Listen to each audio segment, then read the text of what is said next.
Saya berdiri aja biar kelihatan sama yang di belakang. Banyak orang yang tidak sadar personal dirinya. Kalau saya paham benar. Ya ini saya pertanyaan bagus-bagus semua, banyak sekali. Saya coba jawab yang semampu saya bisa. Kalau saya tidak bisa jawab, ini ada Prof. Kiai Haris, ada Pak Kiai kita juga di sini. Jadi silakan ditanya kepada beliau-beliau saja. Ya, tapi formalnya diskur. Berkas kamu. Baik, soal kesehatan dulu ya. Ini memang jadi narasinya seperti itu. Karena tidak percaya dengan pemerintahan. Terus akibatnya banyak hal-hal lain yang sebetulnya berkenaan kesehatan. Ini kalau dalam bahasa agama ini sebetulnya masuk dalam kategori maslahatul ammah, kemaslahatan umum, publik. Seperti kayak vaksin misalnya. Ya. Itu akhirnya tidak percaya pada pemerintah. Jadi persoalannya menurut saya persoalan tidak trust kepada pemerintah. Nah ini yang merupakan PR bangsa kita. Karena sejak Pilpres 2014, saya kira ini menjadi pertentangan. Nah, misalnya contoh soal bayi sungsang. Nanyanya itu bukan ke dokter, nanyanya ke ustaz. Sama ustaz disuruh di ruqyah.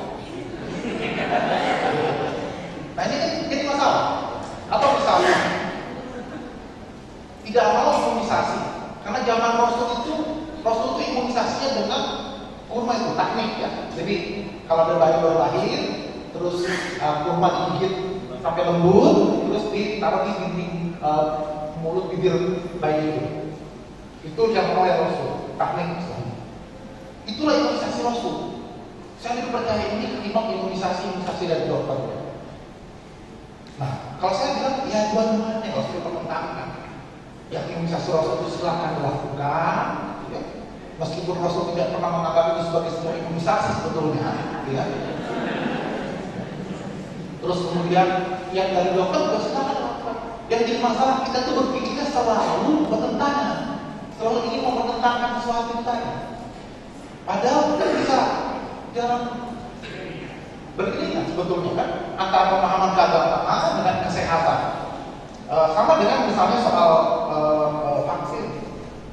Kalau memang di suatu daerah ada wabah penyakit dan kemudian jawabannya adalah vaksin, ya, meskipun vaksinnya itu dikabarkan mengandung lemak babi misalnya, itu bisa jatuh kepada darurat. Ya, tapi harus ada otoritas negara yang menyatakan ini memang darurat situasinya.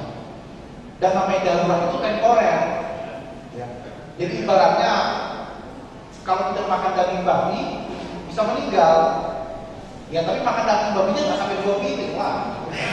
Itu doyan namanya. Bukan lagi darurat kan gitu. Jadi masalahnya otoritas negara ini bisa dipercaya. Ya. Jadi mau percaya sama siapa? Percayalah pada ustaz-ustaz mereka yang tadi sih, yang saran ruqyah apa. Padahal para ustaz itu juga harus ada keterbatasan mereka, bahwa mereka tidak bisa menjawab semua hal.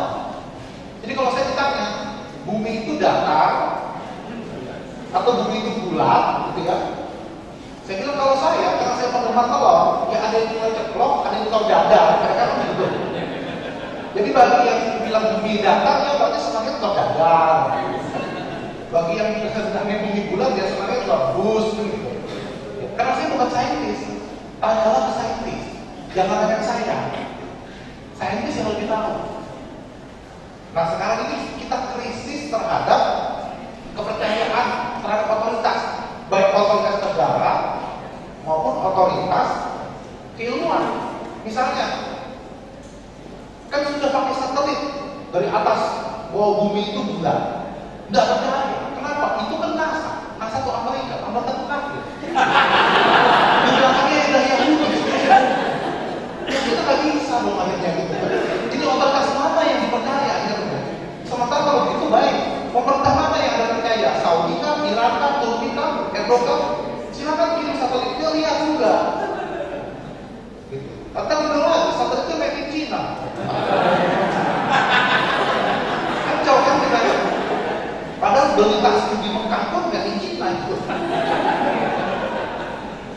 banyak anak banyak rezeki. Nah itu juga sering ada ungkapan seperti itu, banyak anak banyak rezeki. Akhirnya tidak mau percaya dengan ya. Nah, ya kalau dalam hukum Islam tidak boleh membatasi jumlah anak. Jadi litahdir itu nggak boleh, tapi litamzim itu boleh, mengatur, diatur gara kelahirannya, apa. Nah tapi ya kadang-kadang kita ya kita karena otoritas keilmuan dan otoritas negara itu sudah dipertanyakan. Jadi ya gimana? Baik, pertanyaan kedua soal piagam Madinah kepada istilah.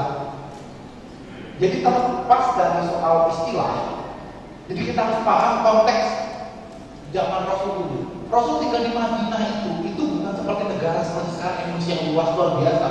Madinah zaman Rasul itu kayak kampung. Village, kepala kampung. Makanya gampang, karena urusannya tinggal duduk bareng, diskusi, gitu ya. Makanya tidak ada parlemen, tidak ada perwakilan, ya. Dan itu berdasarkan kabilah-kabilah. Jadi panggilan kepala sukunya, ya, itulah parlemennya kira-kira mewakili dari sukunya. Jadi konteksnya saja kita harus paham dulu. Nah, ada satu disertasi yang kemudian diterbitkan oleh UI Press karena disertasinya itu dari UIN Jakarta sebetulnya. Profesor Dr. Ahmad Sukaja terakhir menjadi hakim agung, sekarang beliau sudah pensiun. Nah, Pak Ahmad Sukaja ini, Profesor Ahmad Sukaja ini membandingkan antara pasal-pasal di Piagam Madinah dengan UUD 45. Wah itu luar biasa. Itu sekitar tahun 93-94. Jadi sebelum rame-rame kecebong kampret ini, ya, Pilpres segala macam, itu secara keilmuan sudah digagas. Dan hasilnya adalah ternyata Undang-Undang Dasar 45 yang kita belum diamandemen, karena tahun segitu belum diamandemen ya. Itu sudah Islami sesuai dengan prinsip-prinsip Piagam Madinah. Jadi kalau mau baca lagi, ini tepuk tangannya buat Prof. Ahmad Sukaja, dia peneliti, saya juga cerita aja. Itu bisa dicari di mana. Baik, masalah Islamisasi ya, tanyaannya. Jadi siapa tanya? Nomor 3 masalah Islamisasi tadi. Konflik sampai ke bawah. Ini saya kira ini persoalan penting. Yang tidak semata-mata kita hanya menganggap ini persoalan agama tok misalnya. Tidak. Ini almarhum Kiai Haji Hasyim Muzadi mengingatkan saya. Beliau memberikan nasihat kepada saya bahwa ini masalah besar.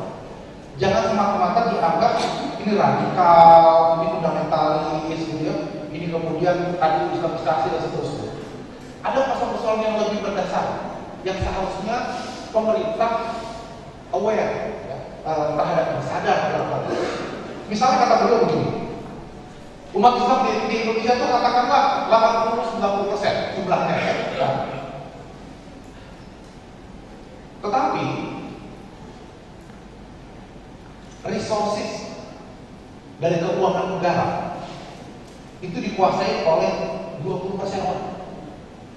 Kita tidak bilang 20% orang itu Cina, Kristen, atau orang Islam tidak ada. Jadi biar tidak masuk ke wilayah itu kita tidak terus. Tapi ada ketimpangan. Bahwa ternyata 20% resources, sorry, 2% malah ya. Ya, ya tergantung kalau kata Prabowo malah 99%. Data Bank Dunia itu kan ya.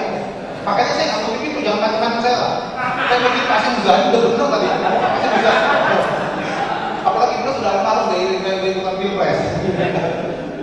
Nah, jadi artinya ada resources negara dikuasai oleh minoritas. Jadi ada persoalan ketimpangan sosial. Pemicunya orang seperti itu gampang agama. Nah, jadi karena itu kalau kita hanya ingin memecahkan persoalan dengan berdebat soal agama saja, soal teks keagamaan, fikih, tafsir, hadis, gitu ya, itu baru setengah persoalan yang kita coba jawab. Ada persoalan lainnya. Nah, ini yang kemudian harus diperhatikan ketika ketidakadilan sosial itu terjadi. Padahal sila kelima kita jelas kan keadilan keadilan sosial bagi seluruh rakyat Indonesia itu tidak terjadi. Maka kemudian gampang sekali, ibaratnya tinggal disiram bensin dengan jualan Memos Umat. Nah ini yang kita harus waspadai. Dan sejumlah pihak memang getol sekali jualan Memos Umat begitu. Makanya baca masih hati-hati. Jangan malah ikut siram bensin. Nah, baik, demokrasi Indonesia berkiblat kemana? Jadi Indonesia itu unik. Jadi kalau Gus Dur bilang kan negara bukan negara Islam, bukan negara sekuler. Jadi negara bukan. Ini para kiai di pondok yang kalau hanya membaca kitab kuning, tidak punya wawasan kebangsaan, ini juga akan bingung. Kenapa? Kalau di kitab ini pelajaran di pondok itu hanya dua kategori, Darul Islam, Darul Harb.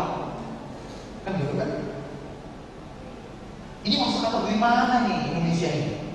Mau dibilang Darul Islam dari tujuan bukan negara Islam? Mau dibilang Darul Harb, lo kita di sini masih bisa menjalankan syariat dengan baik? Ya. Coba mau sholat tidak dihalangi, mau naik haji tidak masalah. Ya. Buka TV, buka radio pagi-pagi, yang ceramah, yang kultum, luar biasa itu. Jadi, tapi masih tetap ada yang menganggap umat Islam dizalimi, umat Islam itu kemudian tidak bebas, seterusnya. Karena narasinya selalu itu. Padahal kalau kita lihat apa yang tidak bisa kita lakukan di Indonesia ini atas nama umat berjamaah.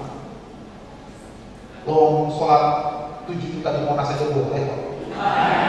Betul nggak 7 juta ya? 11 kan? Naik. Tapi aslinya maksud saya kan tidak kemudian dilarang, nggak apa. Tapi sementara misalnya di Cina saya dengar misalnya saudara-saudara kita yang mau berpuasa saja dilarang, gitu ya. Kita mau bangun masjid di Indonesia nggak masalah, di Australia mau bangun masjid susah. Terbalik, di Indonesia bangun gereja yang susah, di Australia bangun masjid yang susah. Berarti apa? Ya sama-sama pakai Indonesia ini panjang urusannya. Nah, jadi kalau disebut Indonesia berkiblat kemana, saya kira kita dengan lahir Pancasila ini sebetulnya luar biasa para pendiri kita. Kita itu betul-betul mengambil budaya kita. Kalau kita baca dengarkan pidato Bung Karno waktu beliau menjelaskan tentang Pancasila itu ya, itu saya bilang ini luar biasa ini Pak. Bacaan dengan berbagai bahasa asing yang dikuasai, berbagai bacaan yang kutip dari mulai Saudi Arabia sampai persoalan di Jerman, Italia, luar biasa sampai bisa lahir Pancasila. Jadi kita sebetulnya beruntung sekali. Demokrasi Pancasila yang dilahirkan oleh Indonesia. Misalnya gini, Singapura, Malaysia itu mirip, nggak punya Pancasila. Bahkan misalnya yang disebut dengan bahasa persatuan, kita sempat kemudian bahasa persatuan, bahasa Indonesia. Jadi punya keragaman budaya, tapi kita punya bahasa Indonesia. Singapura, Malaysia, dia punya bahasa Melayu, tapi bahasa Inggris yang dipakai di sekolah. Lalu kebangsaan Singapura itu bahasa Melayu, tapi sehari-hari kalau kita ke Singapura itu ada berapa bahasa? Bahasa Inggris, bahasa Melayu, bahasa India gitu, dipasang di kereta, di bus, di mana. Nah, jadi kalau disebut apa yang bisa memperkuat susah. Di Australia juga gitu. Di Australia itu semuanya pakai bahasa Inggris. Membosankan. Saya bilang, kalau saya ke Melbourne, mau cari makanan khas Melbourne, nggak ada. Fish and chips atau daging bakar barbecue. Ke Sydney sama, ke Tasmania sama. Coba saya bilang kalau saya ke Indonesia, ke Palembang ada pempek. Kalau ke Jepara harus makan. Nah itu pada kerak-kerak apa ini? Terus kalau kita ke Makassar ada coto Makassar, gitu kan? Jadi di daerah itu kita keragaman itu kita pegang. Nah ini saya kira kita tidak berpindah kemana-mana. Kita betul-betul mencoba mengangkat dari dari sejarah hukum budaya kita sendiri. Komunikasi siapa yang Pancasila? Ini susah ini. Siapa yang paling mendekati Pancasila ini? Jadi ada anekdot yang beredar beberapa tahun lalu ya. Jadi kan pertama anekdotnya itu kata apa? Semua pemimpin kita itu orang besar. Presiden pertama Soekarno, pemimpin besar revolusi. Soeharto, jenderal besar, digantikan oleh Habibie yang merupakan guru besar. Habibie digantikan oleh Gus Dur yang merupakan ulama besar. Nah, susah. SBY, susah juga kita cerita. Terus kalau itu orang ganti jobnya, kata orang jangan itulah ganti jobnya. Ini kan kelanjutan dari jobnya Gus Dur. Presiden pertama Jula Wanita, presiden kedua Jula Hatta, presiden ketiga apa? Benar-benar gila gitu kan. Terus diundanglah sama Habibie, apa itu jobnya Gus gitu kan. Terus presiden keempat, Gus Dur kenapa? Buat orang lain jadi gila kan gitu. Maka kemudian ada job baru waktu 45 tahun lalu itu tentang Pancasila. Presiden pertama istrinya Soekarno tumbang karena melanggar sila pertama. Ketuhanan yang Maha Esa. Dia bikin naskah komunis masuk di situ. Tumbang dia.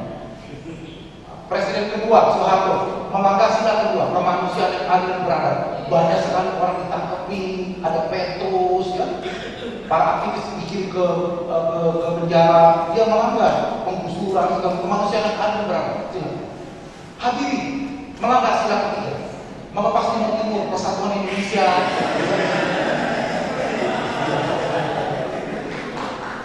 Gus Dur sila keempat dilanggar, dia bubarkan DPR lewat dekret presiden ya. Padahal karena itu mungkin ribet di sana. Saya masih apa Pancasila, pada Pak Jokowi kan presiden. Terus Megawati melanggar sila ke-5, keadilan sosial bagi seluruh Indonesia, harga-harga naik, apa segala macam, terus dosa dijual, ya apa melanggar. Masa di Jokowi habis silanya ke-5 ya.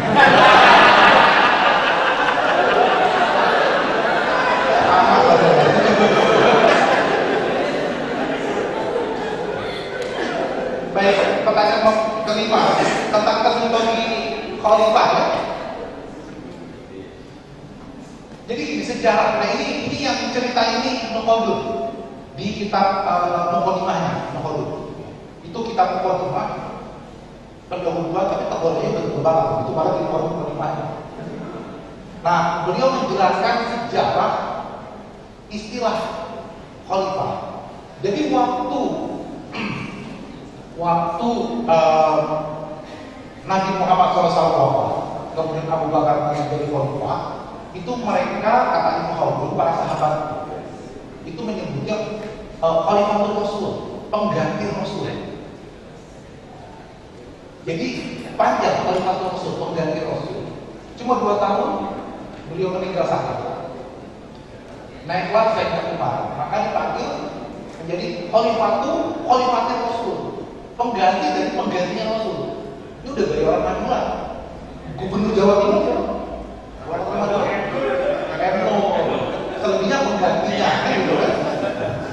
Nah ini juga jadi pas khalifah kedua, Khalifatul Rasul, pengganti dan penggantinya Rasul. Ribet nyebutnya. Terus kemudian ada seorang sahabat, saya lupa siapa namanya, tapi disebut oleh Ibnu Khaldun, katakan apa?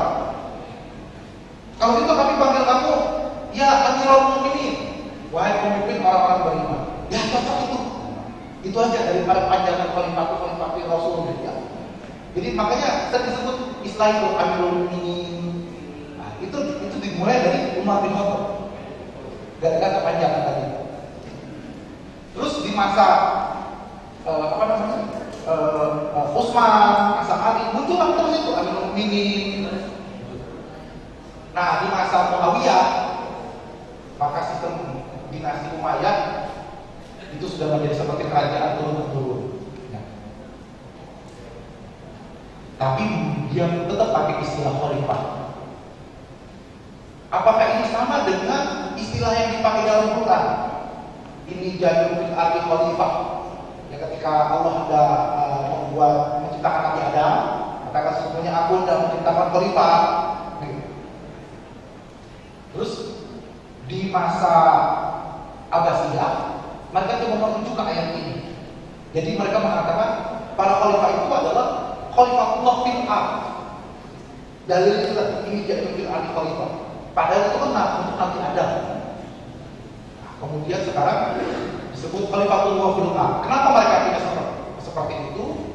Karena khalifah di masa Abbasiyah sudah mulai tidak berkualitas sehingga dijaga. Jadi seperti di panggung seperti ini yang ada kemudian singgasananya, rakyat tidak bisa langsung mendengar karena dia adalah bayang-bayang Allah di muka bumi. Maka yang berhadapan urusan sehari-hari itu wazir, itu katakanlah lembaga wazir, perdana menteri lah, kira-kira begitulah sekarang. Nah, itu di masa Abbasiyah. Jadi istilah-istilah itu berubah. Ada lagi, tadi seperti saya diskusi di rumah Pak Kiai Muhyiddin, ada istilah lagi Amirul Umara. Ini istilah di masa dinasti Buayi, di masa masih Khalifah Abbasiyah. Tingkatannya di bawah Khalifah, di atas wazir. Terus ketika Khalifah Abbasiyah sudah terpecah-pecah, maka muncullah sultan-sultan di negeri itu. Jadi dulu itu sultan dengan khalifah terpisah istilahnya.